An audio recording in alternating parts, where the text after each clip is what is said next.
தாவேக தலைவர் விஜயின் மக்கள் சந்திப்பு பிரச்சாரம் ஒத்திவைக்கப்பட்டுள்ளது. கரூர் பெருந்துயர் ஏற்படுத்திய நிலையில் தாவேக தலைமை நிலைய செயலகம் அறிவித்துள்ளது.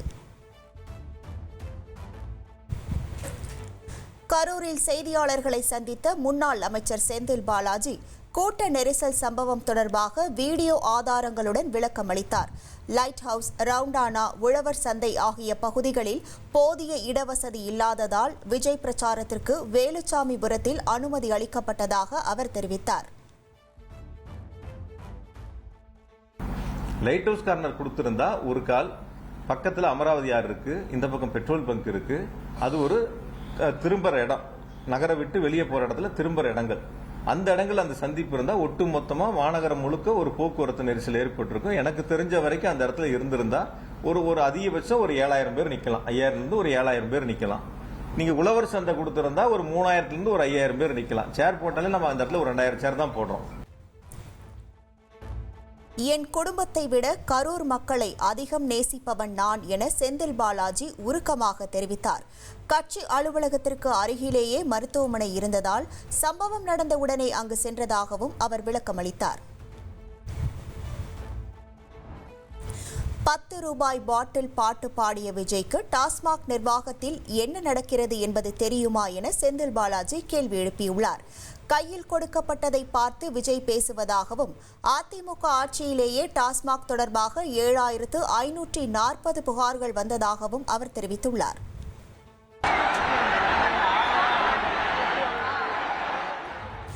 கரூர் கூட்ட நெரிசல் சம்பவத்தில் தாவேக பொதுச் செயலாளர் ஆனந்தை கைது செய்ய தனிப்படை போலீசார் தீவிரம் காட்டி வருகின்றனர். சென்னை, ஏற்காடு மலை கிராமங்களில் உள்ளிட்ட இடங்களில் ஏடிஎஸ்பி பிரேம் ஆனந்த் தலைமையிலான தனிப்படை போலீசார் தீவிர தேடுதல் வேட்டையில் ஈடுபட்டுள்ளனர். கரூர் கூட்ட நெரிசல் சம்பவம் தொடர்பாக சென்னையில் உள்ள ஆதவ் அர்ஜுனா அலுவலகத்தில் கரூர் போலீசார் விசாரணை மேற்கொண்டனர். கூட்ட நெரிசல் சம்பவத்தின் சிசிடிவி காட்சிகளை கேட்டு கடிதம் அளித்துள்ளனர். விஜய் கரூர் பிரச்சாரத்தில் 41 பேர் பலியான சம்பவம் தொடர்பாக தாவேக நிர்வாகி நிர்மல்குமாரின் உதவியாளர் சதீஷிடம் போலீசார் விசாரணை மேற்கொண்டனர். நிர்மல்குமார் செல்போனை சுவிட்ச் ஆஃப் செய்தது ஏன், கடைசியாக எப்போது தொடர்பு கொண்டார் என்பது குறித்தும் விசாரணை நடத்தினர். விஜய் பிரச்சாரத்தின் போது 41 பேர் பலியான பெருந்துயர சம்பவத்தால் 4 நாட்களாக சோகத்தில் மூழ்கியிருந்த கரூர் வாசிகள் அதிலிருந்து மீண்டு வருகின்றனர். ஆயுத பூஜைக்காக காமராஜ் மார்க்கெட்டில் பொருட்களை வாங்க பொதுமக்கள் குவிந்தனர்.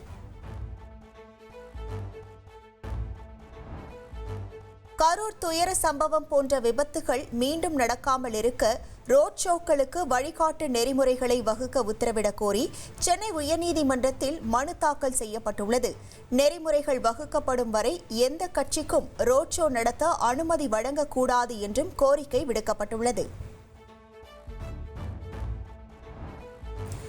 மத்திய அரசு ஊழியர்களுக்கு 3% அகவிலைப்படி உயர்வுக்கு மத்திய அமைச்சரவை ஒப்புதல் அளித்துள்ளது. நாடு முழுவதும் 57 புதிய PM-ஸ்ரீ பள்ளிகள் அமைக்கவும் ரபி பருவ பயிர்களுக்கான ஆதரவு விலை நிர்ணயித்தும் ஒப்புதல் அளிக்கப்பட்டுள்ளது. ரயில் டிக்கெட் முன்பதிவில் இன்று முதல் புதிய மாற்றம் நடைமுறைக்கு வந்தது. முன்பதிவு தொடங்கிய முதல் 15 நிமிடங்களுக்கு ஆதாருடன் இணைக்கப்பட்ட IRCTC கணக்குகளை கொண்ட பயணிகள் மட்டுமே டிக்கெட்டுகளை முன்பதிவு செய்ய முடியும். UPI செயலியில் தனிநபர்களுக்கு இடையே மணி ரெக்வெஸ்ட் சேவை இன்று முதல் நீக்கப்பட்டுள்ளது. ரெக்வெஸ்ட் மணி வசதியை சிலர் தவறாக பயன்படுத்தி வருவதாக புகார் எழுந்த நிலையில் இந்த நடவடிக்கை எடுக்கப்பட்டுள்ளது. ஆதாரில் பெயர், முகவரி மாற்றுவதற்கான சேவை கட்டணம் 50 ரூபாயிலிருந்து 75 ரூபாயாக உயர்ந்துள்ளது. பயோமெட்ரிக் மாற்றம் செய்வதற்கான கட்டணமும் 100 ரூபாயிலிருந்து 125 ரூபாயாக உயர்த்தப்பட்டுள்ளது. 19 கிலோ எடை கொண்ட வணிக சமையல் எரிவாயு சிலிண்டர் விலை 16 ரூபாய் உயர்ந்து 1754 ரூபாய்க்கு விற்பனை செய்யப்படுகிறது. வீட்டு உபயோக கேஸ் சிலிண்டர் விலையில் எவ்வித மாற்றமும் இல்லை.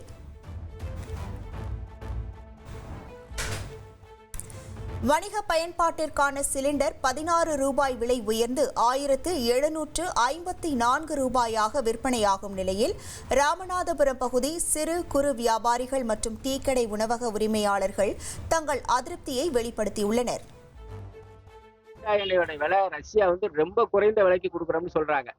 ரொம்ப குறைந்த கொஞ்சமா ஓசியா கொடுக்குற மாதிரி கொடுக்குறாங்க. இதை வாங்கி கார்பரேட் கம்பெனி மிகப்பெரிய கொள்ளை அடிக்கிற மாதிரி கொளுத்த லாபம் சம்பாதிக்கிறாங்க. வணிக பயன்பாடு சிலிண்டர் எல்லாம் குறைந்த ஒரு 500 ரூபாய்க்கு கீழே கூட கொடுக்கலாம். அந்த நிலைமைக்கு கச்சா எண்ணெய் வாங்குறாங்க. அந்த கச்சா எண்ணெய் வாங்கி இவங்க வெளிநாட்டுக்கு விற்கிறாங்க. அப்படின்னு சொன்னா இந்தியாவில் இருக்கிறவங்களுக்கு தேவை போகத்தானே வெளிநாட்டுல விற்கணும். இது பண்ணாம வாங்கி அப்படியே வெளிநாட்டுக்கு வித்துப்பட்டு இங்க இருக்கிற கச்சா எண்ணெய் சிலிண்டர் விலையை கூட்டினா இருக்கக்கூடிய சிறு வணிகர்கள் அந்த ஹோட்டல் சின்ன ஹோட்டல் வச்சிருக்கலாம். அதை நம்பிதான் பொழைச்சிக்கிட்டு இருக்காங்க. இந்த மாதிரி சிலிண்டர் விலை, கரண்ட் விலை இதெல்லாம் ஒண்ணு கூட்டிகிட்டே போனீங்கன்னா பொதுமக்கள் வாழ்றதா இல்லையாங்கிறது தெரிய மாட்டேங்குது. சமையல் எரிவாயு விலை ஏற்கனவே அரிசி பருப்பு இதோட விலை அதிகமா இருக்காங்க. இப்ப சமையல் எரிவாயு விலையும் கூடுறதுனால 8 ரூபாய்க்கு விற்கிற பலகாரம் 10 ரூபாய்க்கு சூழ்நிலை வாங்குது. பொதுமக்கள் மிகவும் பாதிக்கப்படுவாங்க.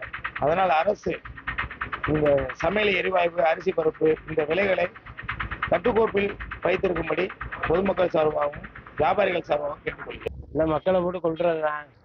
ஆமாம், வியாபாரிலாம் செத்து மடிஞ்சுக்கிட்டு இருக்கான். இந்த அரசாங்கம் மத்திய அரசும் மாநில அரசும் சேர்ந்து சிலிண்டர் விலையை குறைக்கிறதுக்கு முயற்சி எடுக்கணும். அது மக்களுக்கான ஒரு பயன்பாட்டை உருவாக்கி தரணும் இந்த அரசாங்கம். 10 ரூபாயே 10 ரூபா நிற்க வேண்டியதான். என்ன செய்யறது? யாரும் வாங்க மாட்டாப்புல. வியாபாரம் குறைஞ்சிக்கிட்டு தான் இருக்கு. நாடு நடிந்து போயிட்டு இருக்கு வியாபாரம் தான். பெருநகர சென்னை மாநகராட்சிக்கு அரையாண்டிற்குரிய சொத்து வரி 1002 கோடி ரூபாய் வசூலிக்கப்பட்டுள்ளது. கடைசி நாளான நேற்று மட்டும் 72 கோடி ரூபாய் வரை வசூலாகியுள்ளதாக தெரிவிக்கப்பட்டுள்ளது. சென்னையில் தொழில் வரி மட்டும் 293 கோடி ரூபாய் வசூலானதாக மாநகராட்சி தெரிவித்துள்ளது. நடப்பு வருவாய் ஆண்டில் 2300 கோடி ரூபாய்க்கு மேல் வரி வசூலிக்க திட்டமிடப்பட்டிருப்பதாகவும் கூறியுள்ளது. ஆபரண தங்கத்தின் விலை சவரனுக்கு 240 ரூபாய் உயர்ந்துள்ளது. ஒரு சவரன் தங்கம் 87,120 ரூபாய்க்கு விற்பனை செய்யப்படுகிறது.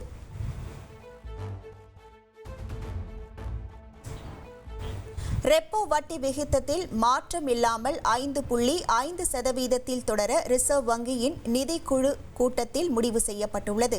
வீட்டுக்கடன், வாகனக்கடன் வட்டி விகிதத்தில் எந்த மாற்றமும் இருக்காது என தெரிவிக்கப்பட்டுள்ளது. தொழில் நிறுவனங்களில் ஆயுத பூஜை வெகு விமர்சையாக கொண்டாடப்பட்டது. இயந்திரங்களை சுத்தம் செய்து மாலை அணிவித்து தொழில் சிறக்க வேண்டி ஊழியர்கள் வழிபட்டனர். ஆயுத பூஜை, விஜயதசமி பண்டிகையையொட்டி கோயம்பேடு மார்க்கெட்டில் பூஜை பொருட்களின் விற்பனை களை கட்டியது. பூக்கள், பழங்கள், வாழை குருத்து, தேங்காய் உள்ளிட்டவற்றை வாங்க பொதுமக்கள் ஆர்வம் காட்டினர். ஆயுத பூஜையில் திருஷ்டி கழிக்க பூசணிக்காய்களை சாலையில் உடைக்க வேண்டாம், சென்னை போக்குவரத்து காவல்துறை வேண்டுகோள் விடுத்துள்ளது. தொடர் விடுமுறை காரணமாக நீலகிரியில் இன்று முதல் வரும் 5ஆம் தேதி வரை போக்குவரத்து மாற்றம் செய்யப்பட்டுள்ளது. உதகையிலிருந்து மேட்டுப்பாளையம் செல்லும் சுற்றுலா பயணிகளின் வாகனங்கள் கோத்தகிரி வழியாக செல்ல காவல்துறை அறிவுறுத்தியுள்ளது. நடிகர் திலகம் சிவாஜி கணேசனின் 98வது பிறந்த நாளையொட்டி அவரது மணிமண்டபத்தில் முதலமைச்சர் ஸ்டாலின் மலர் தூவி மரியாதை செலுத்தினார். சிவாஜியின் மகனும் நடிகருமான பிரபு உள்ளிட்ட குடும்பத்தினரும் மரியாதை செலுத்தினர்.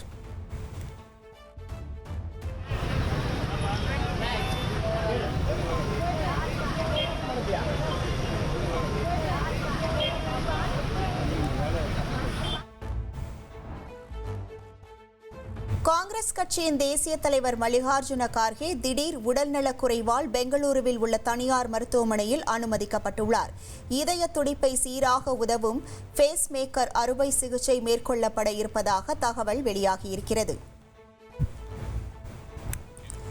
திருச்செந்தூர் குலசேகரன்பட்டினம் முத்தாரம்மன் கோவில் தசரா திருவிழா சூரசம்ஹாரத்தை முன்னிட்டு 3500க்கும் மேற்பட்ட போலீசார் பாதுகாப்பு பணியில் ஈடுபட உள்ளனர். முன்னெச்சரிக்கை நடவடிக்கையாக மருத்துவ குழுவினரும் 300க்கும் மேற்பட்ட சிறப்பு பேருந்துகளும் இயக்கப்பட உள்ளன. சரஸ்வதி பூஜையை முன்னிட்டு நெல்லை சரஸ்வதி அம்மன் கோவிலில் பல்வேறு சிறப்பு பூஜைகள் நடைபெற்ற நிலையில் நீண்ட வரிசையில் காத்திருந்து பக்தர்கள் சுவாமி தரிசனம் செய்தனர். ஆயுத பூஜையையொட்டி கும்பகோணம் மகாமக குளத்தை சுற்றியுள்ள வியாபாரிகள் கவலையடைந்துள்ளனர். வாழை தோரணம் உள்ளிட்ட பல்வேறு பொருட்களுடன் கடைகள் அமைத்தும் வியாபாரம் மந்தம் என வியாபாரிகள் தெரிவிக்கின்றனர். தேனி மாவட்டம் ஆண்டிப்பட்டியில் கடந்த சில நாட்களாக 200 ரூபாய்க்கு ஏலம் போன வாழை இலைகள் தற்போது 1500 ரூபாய்க்கு ஏலம் போனதால் விவசாயிகள் மகிழ்ச்சி அடைந்துள்ளனர். தேனி மாவட்டம் ஆண்டிப்பட்டி சுற்றுவட்டார பகுதிகளில் அறுவடை செய்யப்பட்ட வாழை இலைகள் ஆண்டிப்பட்டி மார்க்கெட்டில் நடைபெற்ற ஏலத்தில் ஆயுத பூஜையை முன்னிட்டு 1500 ரூபாய் வரை ஏலம் போனது. இதனால் வாழை விவசாயிகள் மிகுந்த மகிழ்ச்சி அடைந்துள்ளனர். புதுச்சேரி சட்டப்பேரவையில் முதல்வர் அலுவலகத்தில் ஆயுத பூஜை விழா சிறப்பாக நடைபெற்றது. முதல்வர் ரங்கசாமி கலந்து கொண்டு தீபாராதனை காண்பித்தார்.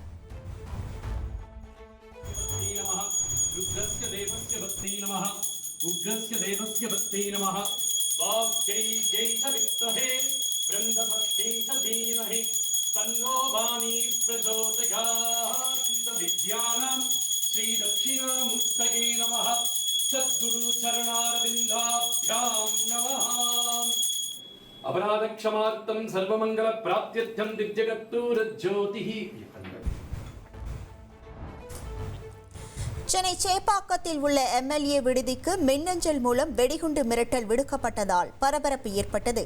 சென்னை மயிலாப்பூர் காவல்துறை தலைமை இயக்குநர் அலுவலகத்திற்கு வந்த மிரட்டல் புரளி என்பது விசாரணைக்கு பிறகு உறுதியானது.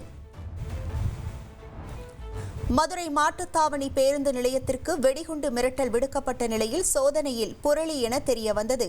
வெடிகுண்டு மிரட்டல் விடுத்த கோபிச்செட்டிப்பாளையத்தை சேர்ந்த வெங்கடாச்சலம் என்பவரை கைது செய்த போலீசார் நீதிமன்றத்தில் ஆஜர்படுத்தி சிறையில் அடைத்தனர். இறக்குமதி செய்யப்படும் மருந்து பொருட்களுக்கு 100% வரி விதிக்கும் நடைமுறை அமெரிக்காவில் இன்று அமலுக்கு வந்தது. இந்த வரி விதிப்பு நடைமுறையால் இந்தியாவின் மருந்து உற்பத்தி நிறுவனங்கள் கடுமையாக பாதிக்கப்படும் என கருதப்படுகிறது. ரஷ்ய அதிபர் விளாடிமிர் புட்டின் வரும் டிசம்பர் 5 மற்றும் 6ஆம் தேதிகளில் இந்தியா வருகை தரவுள்ளதாக தகவல் வெளியாகியுள்ளது. பிரதமர் மோடியை சந்தித்து பாதுகாப்புத்துறை தொடர்பாக இருதரப்புக்கும் இடையே முக்கிய ஒப்பந்தங்கள் கையெழுத்தாகும் என கூறப்படுகிறது. ஜெர்மனியின் முனிச் நகரில் குடியிருப்பு கட்டடம் அருகே வெடிகுண்டு வெடித்ததில் ஒருவர் உயிரிழந்துள்ளார். வெடிகுண்டு தாக்குதலை தொடர்ந்து அங்கு நடைபெறுவதாக இருந்த பீர் திருவிழா ரத்து செய்யப்பட்டுள்ளது.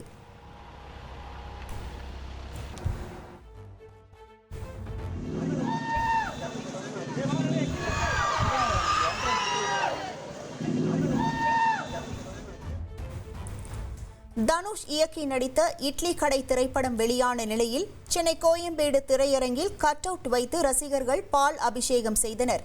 தனுஷின் 2வது மகன் லிங்கா, படத்தின் தயாரிப்பாளர் ஆகாஷ் பாஸ்கரன், நடிகர் அருண் விஜய் உள்ளிட்டோரும் ரசிகர்களுடன் படத்தை கண்டு ரசித்தனர். தொடர் விடுமுறையொட்டி தென்காசி மாவட்டம் குற்றாலத்தின் அனைத்து அருவிகளிலும் சுற்றுலா பயணிகளின் கூட்டம் அலைமோதியது. மெயின் அருவி, ஐந்தருவி, பழைய குற்றாலம், புலி அருவி உள்ளிட்ட அனைத்து அருவிகளிலும் உற்சாக குளியல் போட்டனர்.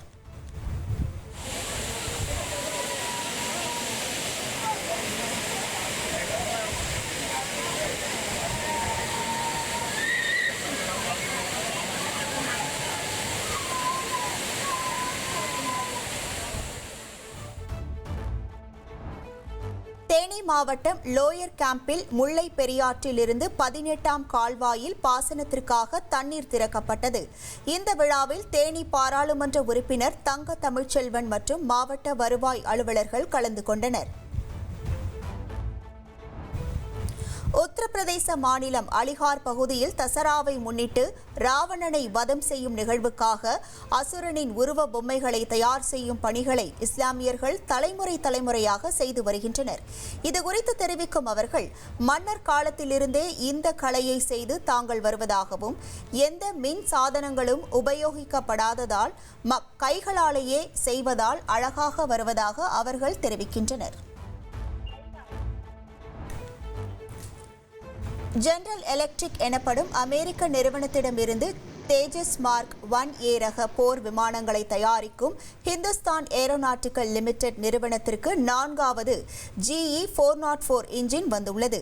இது இந்தியாவின் சொந்த தயாரிப்பு போர் விமான திட்டமான தேஜஸ் மார்க் 1A சர்வதேச தரத்திலான உற்பத்தி திறனை அடைவதற்கான முக்கிய முன்னேற்றமாக பார்க்கப்படுகிறது.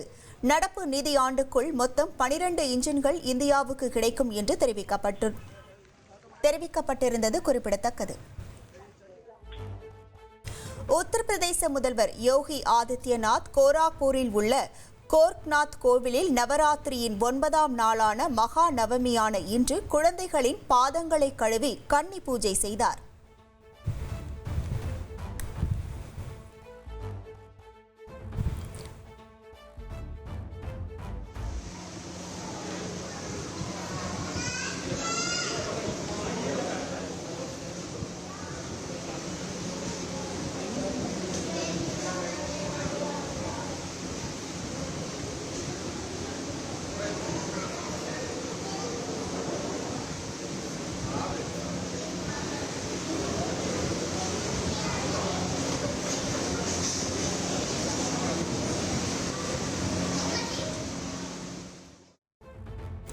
மைசூரு தசரா விழாவின் ஒரு பகுதியாக மன்னர் யதுவீர் கிருஷ்ணதத்த சாமராஜ வடியார் மைசூரு அரண்மனையில் பாரம்பரியமாக ஆயுத பூஜை செய்தார். அரண்மனையின் கஜமுக பந்தலில் நடைபெற்ற இந்த பூஜையில் வாள், ஈட்டி, வில்லு உள்ளிட்ட அரச மரபின் ஆயுதங்களுக்கு விசேஷ பூஜை நடைபெற்றது.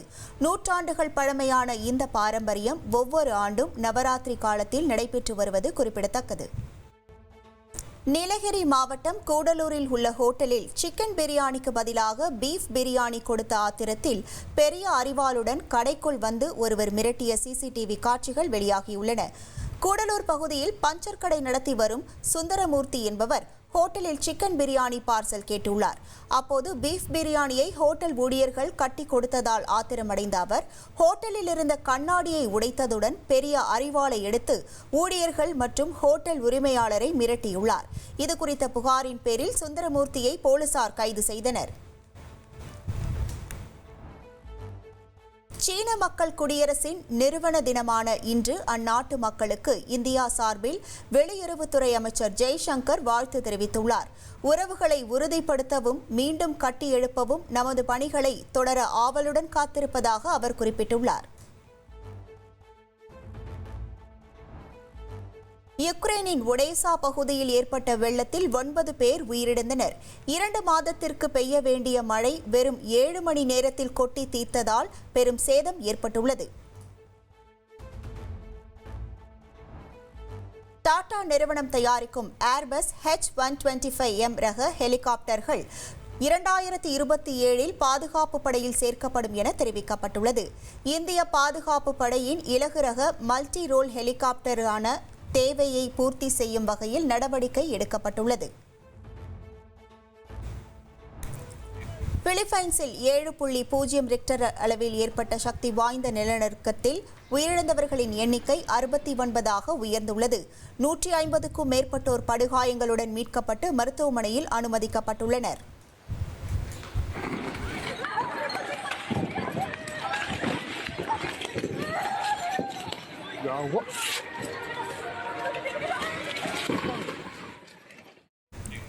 உத்தரப்பிரதேசத்தில் திருமணம் முடிந்த சில நாட்களிலேயே மனைவியின் நகைகளை திருடிவிட்டு கொள்ளை போனதாக நாடகமாடிய கணவன் கைது செய்யப்பட்டுள்ளார். கடன் பிரச்சனையை சமாளிக்க திருட்டில் ஈடுபட்டது விசாரணையில் அம்பலமானது.